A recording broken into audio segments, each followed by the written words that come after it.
চট্টগ্রামে সড়ক, থানা আর বিভিন্ন ধর্মীয় প্রতিষ্ঠানের নিরাপত্তায় এখন সাধারণ শিক্ষার্থীরা।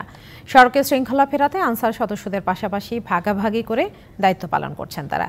এজন্য জেলা প্রশাসনের কাছে ট্রাফিক সরঞ্জামাদি নানা সামগ্রী সহায়তা চেয়েছেন বৈষম্য বিরোধী আন্দোলনের শিক্ষার্থীরা।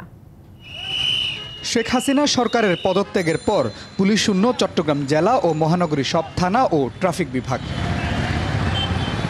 এ অবস্থায় বাকি থানাগুলোর নিরাপত্তা ও ট্রাফিক ব্যবস্থাপনায় আনসার সদস্যদের পাশাপাশি দায়িত্ব পালন করছে শিক্ষার্থীরা।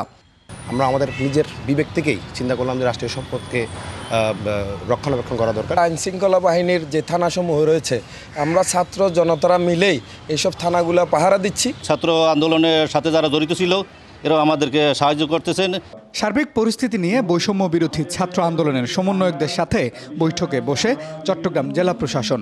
সবখানে শৃঙ্খলা ফিরিয়ে আনা, হামলা বন্ধ সহ নানা দিক উঠে আসে বৈঠকে।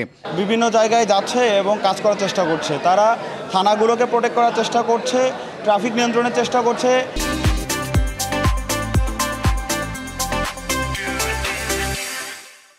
প্রতিটি ক্যাম্পাসে কোনো ছাত্র রাজনীতি চাচ্ছি না। আমরা সাধারণ শিক্ষার্থীরা এক হয়ে প্রতিটি ক্যাম্পাসে শান্তিপূর্ণভাবে থাকতে চাচ্ছি। এলাকার সবাইকে সচেতন করে দিয়ে আসছি যে আপনারা সচেতন থাকবেন এবং যে কোনো প্রকার সমস্যা হলে আমাদের নাম্বার দিয়ে আসছি মালিক সমিতি সবার কাছে, যে আমাদেরকে জানাবেন। বিভিন্ন জায়গায় রাষ্ট্রীয় সম্পদের নাম পরিবর্তন, হামলার নিন্দা জানান তারা। শিক্ষার্থীরা যারা ট্রাফিক মনিটরিংয়ে কাজ করছে, বাজার মনিটরিংয়ে কাজ করছে, পরিষ্কার পরিচ্ছন্ন টিমে কাজ করছে, তাদের জন্য হটলাইন নাম্বার চালু করা, যাতে কোনো প্রয়োজনে যে কোনো সহযোগিতায় তারা আপনাদের সাথে যোগাযোগ করতে পারে।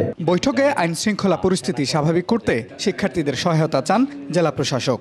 ক্যাম্পাসে দখলদারিত্ব বন্ধ করতে হবে, চিহ্নিত সন্ত্রাসীদের গ্রেপ্তার করতে হবে। যদি কেউ বৈধ অস্ত্রের অবৈধ ব্যবহার করে থাকে সেটি আমরা লাইসেন্স বাতিল করব। পরিস্থিতি স্বাভাবিক না হওয়া পর্যন্ত চট্টগ্রামের ধর্মীয় উপাসনালয়ের নিরাপত্তা নিশ্চিত, ট্রাফিক ব্যবস্থাপনা সহ গুরুত্বপূর্ণ কাজে প্রশাসনকে সহায়তা করার প্রতিশ্রুতিও দেন শিক্ষার্থীরা। Mujibul Haque, DVC news, Chittagong.